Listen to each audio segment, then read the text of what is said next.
What's good, y'all, and welcome to the Easter Tower. The way this video is going to work is that there are chapters on the timeline giving you a free-to-play comp as well as the amount of points that free-to-play comp can reach, and then a full clear comp. Furthermore, it's going to be a collaboration between me, so future and past WorGuides, in the way that you're going to get recommendations from future me on things that I've already tested, but for like full stage comps and such, I'll have to work on a different video. So yeah, stay tuned for that, but I'll give you a couple options already in this video.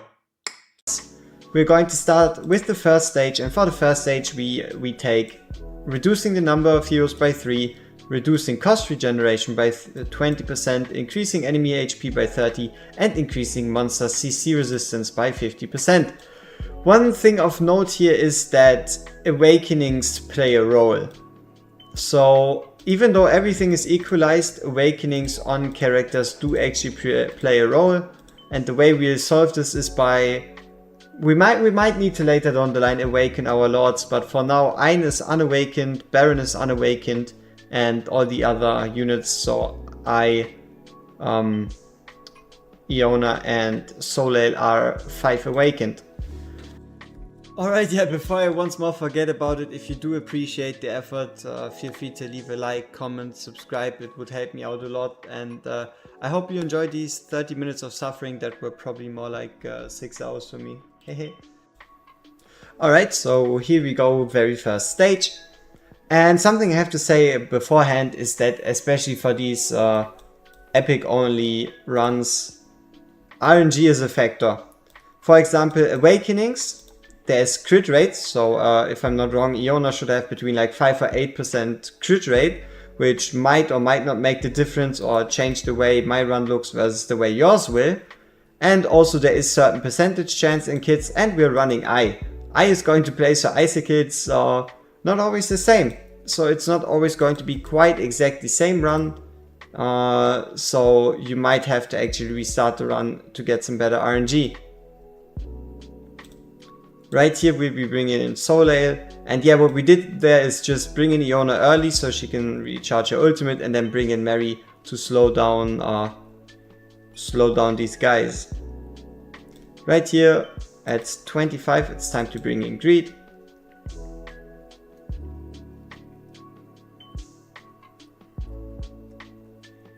And here we're actually going to slow down time a bit. This guy is going to die because all 3 mages are going to be able to attack him. And then here it's going to be important that we actually activate Soleil's ultimate, because we're definitely going to need those bounces to reliably take care of these guys. There we go, nice, nice.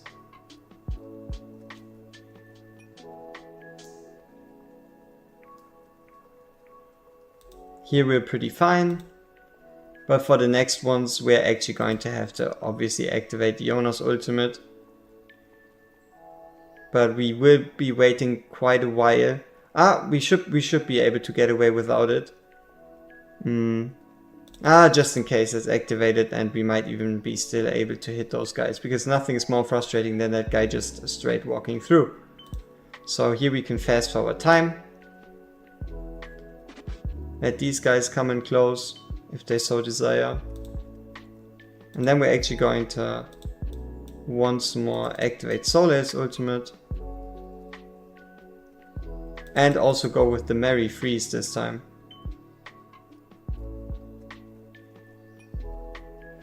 Go on.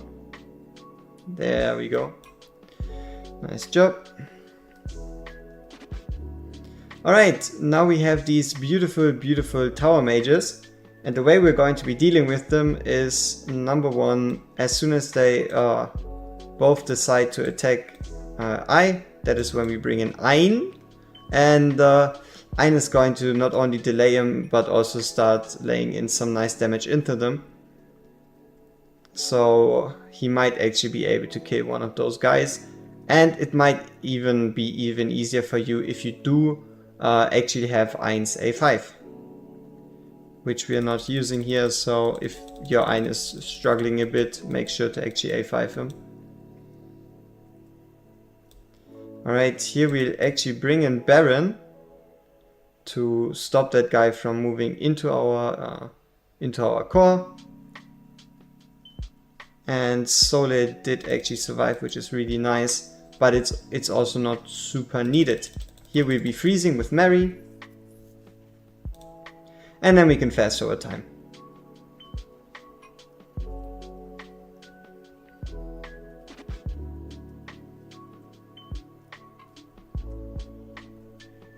Before that guy hits Baron, we'll be activating the shield, just to give him some more survivability options.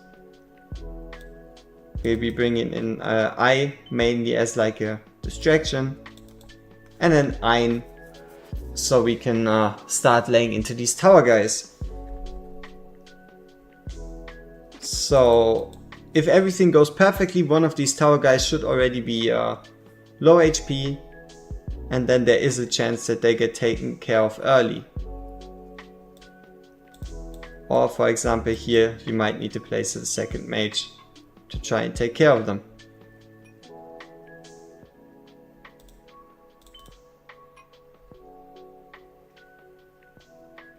Luckily enough, these guys do wait around quite a bit with these weird bubbles around them, and that really buys you enough time to potentially swap in different units just to kind of hold their attention and then overall kill them. Something that's also very possible is for you to actually place down Ein later. So instead of what we did here, you could take out, place an Ein a bit later. And something that I should really pay attention to late in this fucking video is not clearing these stages, because we only have 15 entries and I already wasted 2 of them on getting 10 points in the first stage. Alright, yeah, time for stage 1, 16 out of 16. We'll be using Boreas, Hex, Mary and Valeria. So Hex right here can be replaced by a Talon 1-for-1. And outside of that, I think you can get away with single target magic units, but they might just be too expensive. But honestly, Valeria is completely unnecessary. Use any fighter. You could be using like a Volker, Salazar, whatever fits. You'll see it's not that hard on the fight. Yep, Merry Christmas. Alrighty, so the way we're going to do this is by first waiting for 25 costs, so we can play Hex and Mary simultaneously.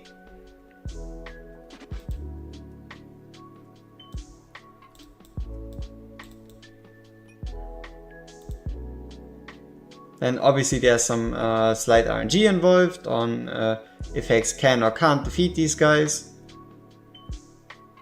But he should be fine. And then now comes the interesting part. We're going to activate all units by using Boreas. I don't even know why he hits them there, but yeah. We'll be going full on mayhem. Hex ultimate active. Mary ultimate saved for these small guys.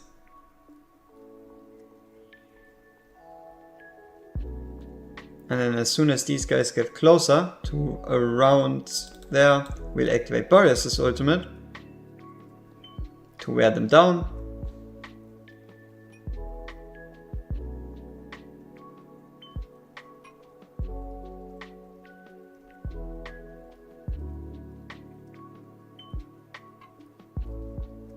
Which is enough.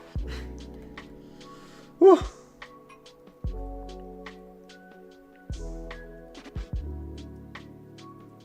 And for the next guys here, we'll be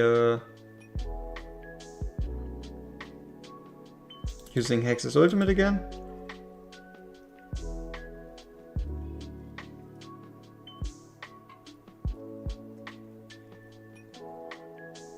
There we go. Enemies coming in. Boreas ultimate active.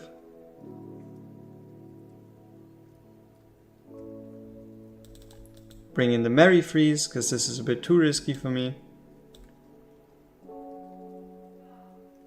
And here we go with Valeria. We should have played her earlier. Not gonna lie. Let's hope it's enough.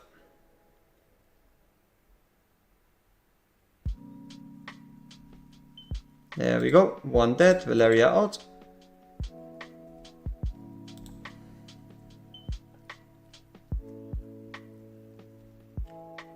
Honestly, you could use any fighter. Like Salazar. Honestly, whoever, right? Like, it's whoever you want.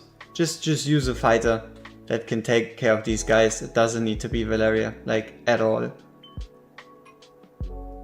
It's just gonna be an RNG slaughterfest.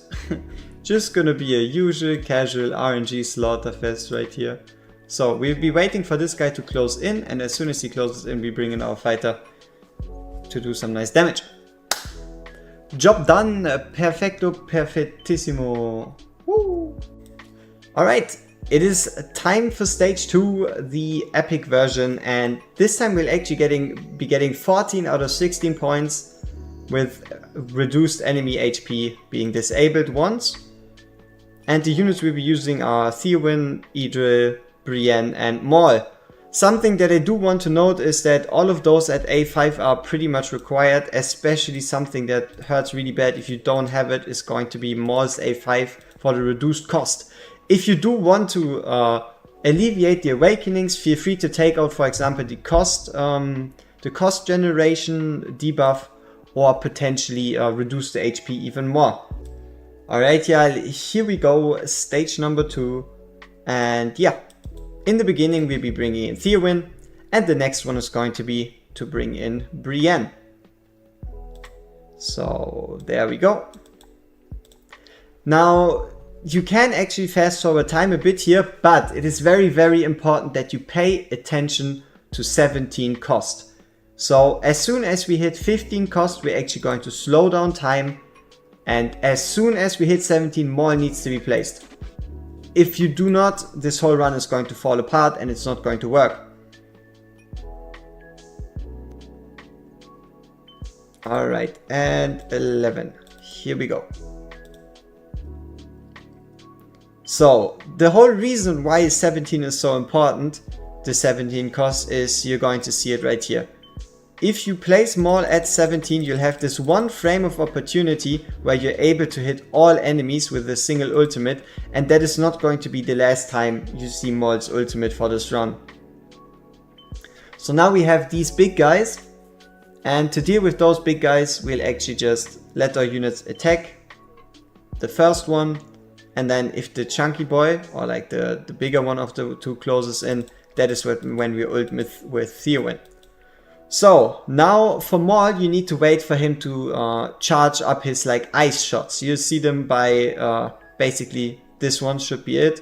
So there you go, ice shot, and that is when you actually use his ultimate. The reason for that is because we need the defense down. We need the defense down applied, and then Maul is going to be able to take care of those units. Alrighty. This is going to be the tricky part. This is going to be the part where you might even need to restart once, twice, 3, 4 times. Because this one is going to get pretty tight. So, as soon as we can, we will be going with Theowin's ultimate.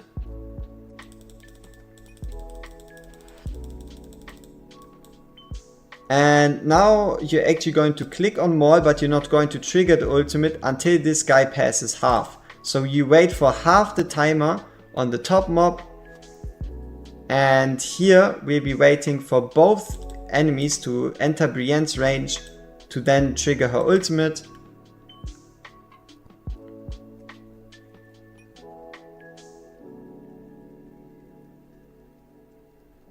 Alright, perfect. So here we'll actually be activating Idrit's ultimate. The reason for Idrit's ultimate is so that we can get some extra rage on Maul, and overall Idrit's ultimate is just very helpful at keeping enemies from running into your core, which she hopefully does. Come on Idrit, don't screw me up. Oh shit. See, this is what I mean, I'll be back. Alright, here we go once more, same exact run, basically same timings. And we let the enemies close in. Time to use Brienne.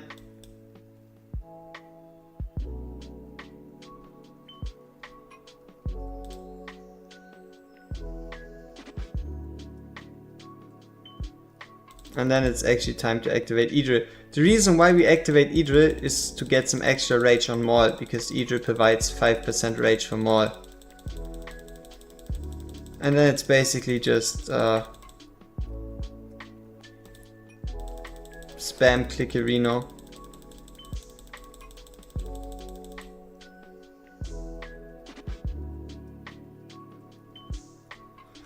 Ah, there we go. Fuck yeah, you don't even want to know how long I've been trying for this stage.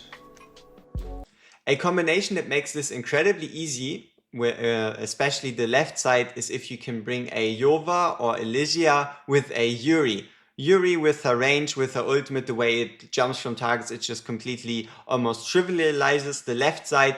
And another unit that is working incredibly well here is Lynx. Lynx, because of her ultimate that gets that increased range, the almost AoE art of it, and the fact that her like passive triggers these jumping shots between targets.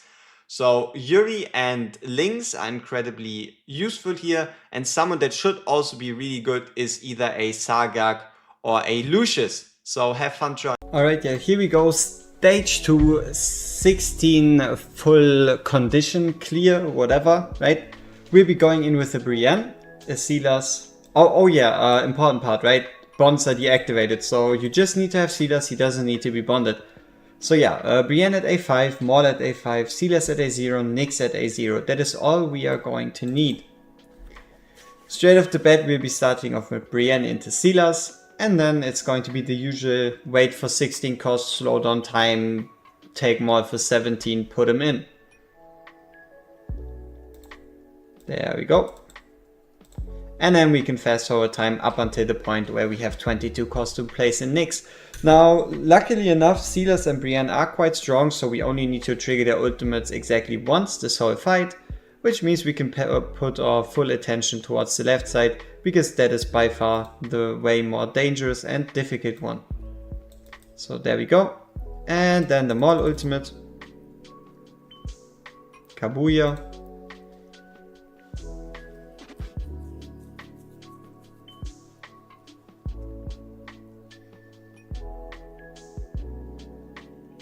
Luckily enough, even those big guys get shredded by Brienne plus Silas combo.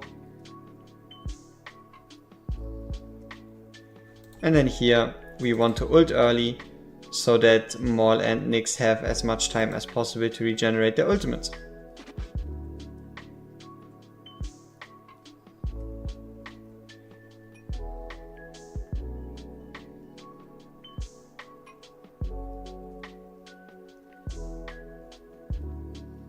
Alright, nice. And now we gotta pay attention right here. So there's going to be 3 fishies, and when the third fishy crosses the corner, that means he's going to enter Brienne's range, so right about now. And then we're just going to use the ultimate to hit all of those. And then with Maul we gotta pay attention to these fishies, and we'll be waiting for around half, and that's when we trigger his ult. There we go.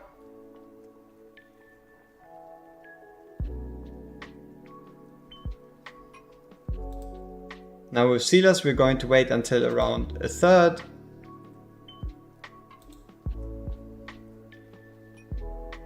It should be right now. Could have been a bit earlier actually. And here we'll be going with Nyx ultimate.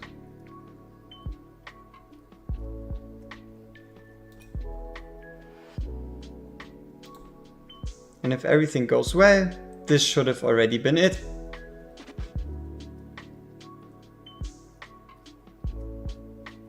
Oh, come on! What the fuck is this? Ah!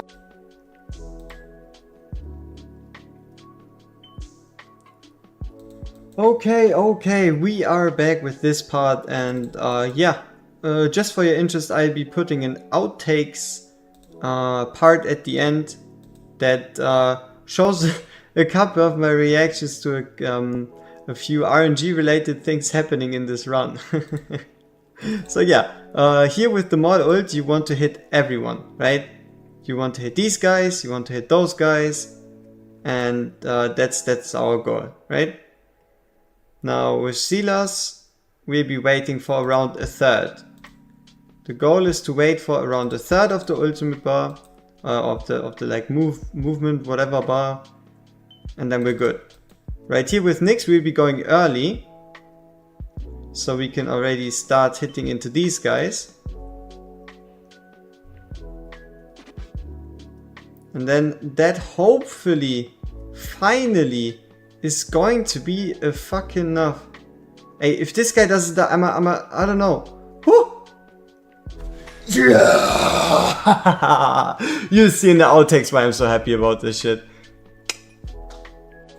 Alright, time for stage 3, the final stage of this video, and with the first free-to-play team we'll be going for 14 points actually. So yeah, 14 points, and this is the team. Now let me actually not hide a couple units here, right? So, Lunaria, pretty much key. Brienne, key. Mary, key. Maul, key. Abizu. Abizu is actually quite important. Unless you have a legendary AoE mage to swap in for her, Abizu is basically your only solution, because what's her face? Aeon absolutely does nothing here. Then we have Hollow, and lastly we have Dolores. So let's get straight into the stage and let's get this last free-to-play clear going.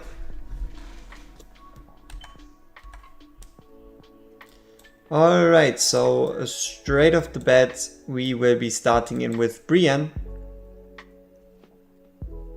so we can take care of these mages. Now the whole key to this stage is utilizing this one tile right here, and as you might know from the Esotericist faction trial, if you've played it long enough or far enough, if an ultimate gets triggered on that tile, every unit actually takes true damage. Now, because we have the 50% true damage resistance, the true damage isn't nearly as big, but it still plays an important role. So, as you've seen, we've been placing in Mary, and now it's time for Abizu. Here we can fast forward time, and even though it looks close, it isn't close. Nah, but there might even be a rotation where this is a bit closer than it looks. So here we start off with Brienne's ultimate to actually stop these mages from stealing Abizu's ult gauge, because Abizu's ult gauge up is obviously quite helpful. Next off, it's Maul all the way at the top, and here Abizu can then use her ult gauge, get the extra true damage and kill the enemies. Now Maul is safely secured at the top, and we bring in Hollow to help heal him and also to provide some extra rage regen to Brienne. Next off, we gotta bring in Dolores. The main reason why we're using Dolores isn't necessarily for invigoration, but the fact that she can heal all our units, and that is rather convenient. So, Maul ult timing. We're going to trigger Maul when these two mages, these two right here, step into that tile. So there we go. Time for Maul ult, and after the Maul ult we're going to go with the Hollow ult. Next off, we bring in Lunaria, facing down here. So now we have Lunaria and Abizu to help out against these guys there. Alright, here we can fast forward. And then it's once more time to obviously reduce the speed and activate Brienne's ultimate. Maul's ultimate too, because these guys again entered the tile. Perfect. And yeah. Here we go, so far so good. Hey, honestly, Lunaria's animations are really cool. It's so sad that her damage numbers do fall flat, but this makes this mode even nicer, because honestly, like, she is really useful here. She's really good here. So, once more, mages enter the tile, use ult, refresh, rage, fast forward time, pay attention to Brienne.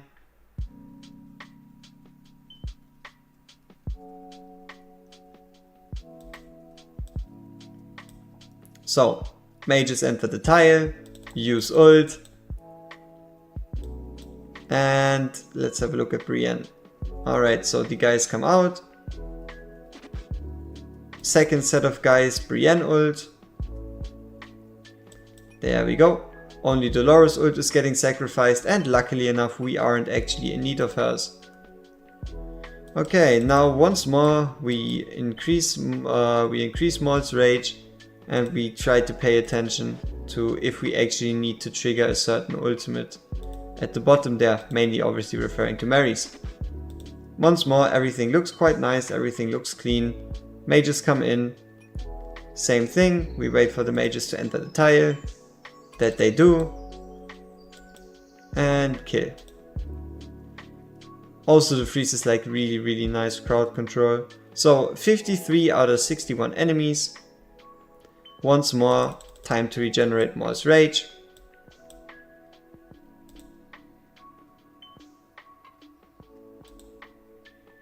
And here we're actually going to have to let one of the mages pass, or maybe even two of them, because there really just wasn't another choice or other chance.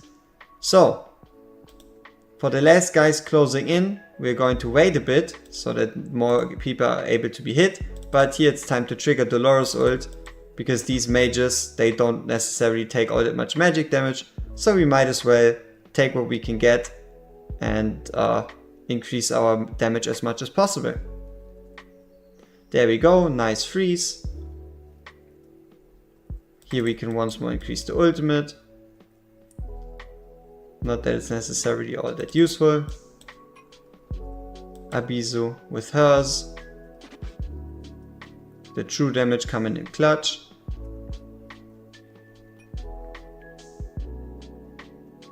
And then for the very last part we can also trigger Brienne's ult to help out. Please. Woo! Fuck yeah, there we go. So, stage done. 14 out of 16 points, epics only. Alright, time for stage 3. Alright, so replacement time. You can obviously replace I with any other legendary AoE mage. Working together in conjunction with Boreas is just going to make this even easier. You can go around and try using a Eluin instead of a Hollow, but also Razak. For Razak, you just need someone that is an AoE mage, that not an AoE mage, AoE marksman that allows you to kill these guys reliably. It's going to get easier throughout the fight because Boreas' freeze is going to come in, but yeah, there's going to be a couple units that can replace him. It's just not going to be the equal timings, or you can just use Razak. 16 out of 16, Boreas, I, Hollow, Razak. So, there is some RNG here. The higher awakened your Razak, the less of a problem this RNG factor actually is. But if you like me here are using an A0 Razak, it's going to take a bit of luck because we need those soul fishes. We need these soul fishies to actually help us clear out these mages rather fast. So come on, because we want to basically insta place. Boreas.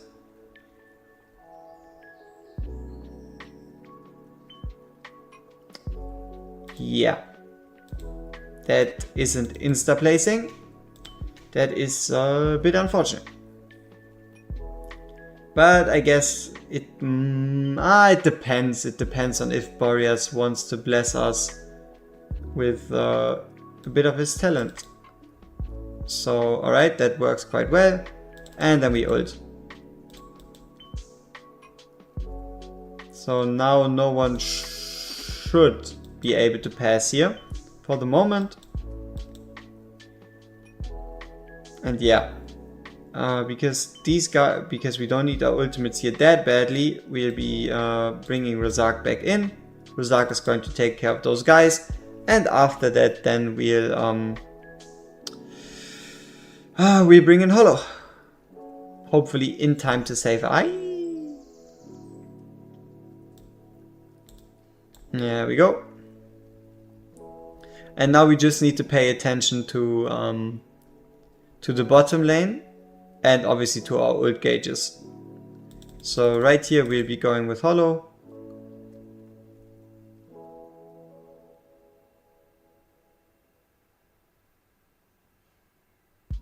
And here we can Razak ult to take care of most of these disgusting mages that would steal our rage. And then we gotta do it, I think, once, maybe twice more, but we gotta pay a bit more attention and try to actually hit the enemies when 6 are out, when basically all 6 of them are out, because Razak is most likely going to die here against this overabundance of mages. Hollow shouldn't be able to actually keep him alive long enough. So yeah, we kinda want this. Oh, come on, maybe he holds out. Okay. Yeah, we can wait a tiny bit here.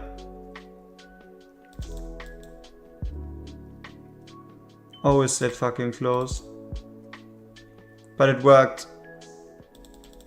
Somewhat.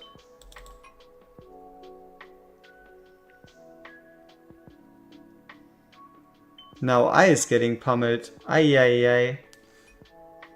And no, that was not a name pun.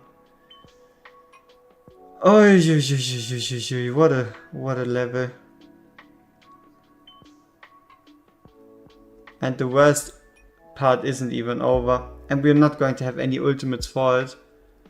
Ay ay ay. Come on, Boreas. Give us a miracle. Kill that mage. No!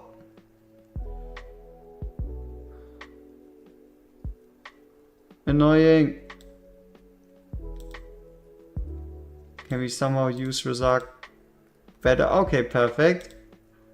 And then we face Razak inwards. So we can take care of the mages that are hidden in there somewhere. And somehow, with the power of friendship, this is going to work.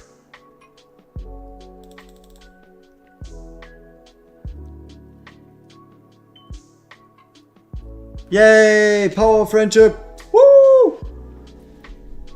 So yeah, we did it! Have fun trying that yourself. Good job, please. Once more. Ah!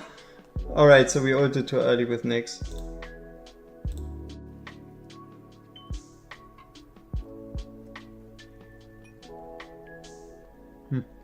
Might be better the other way around.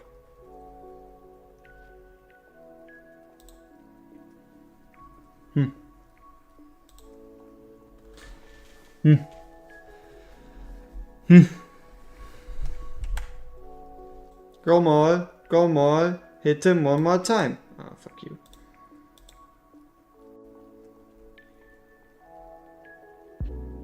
Oh, Silas, you dickhead. Ah, unlucky.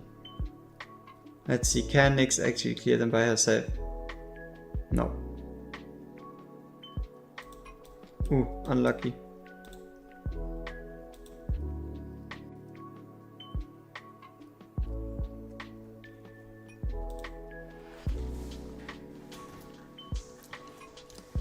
And if the enemies stay alive longer, we have more chances to actually regenerate rage.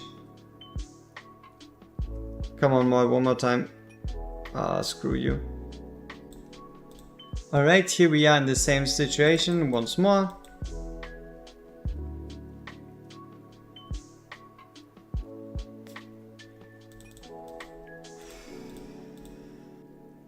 So we can hopefully catch that last guy. Which doesn't quite seem to fit into Nick's business plan, doesn't it? Actually stays active this time. Oh, okay.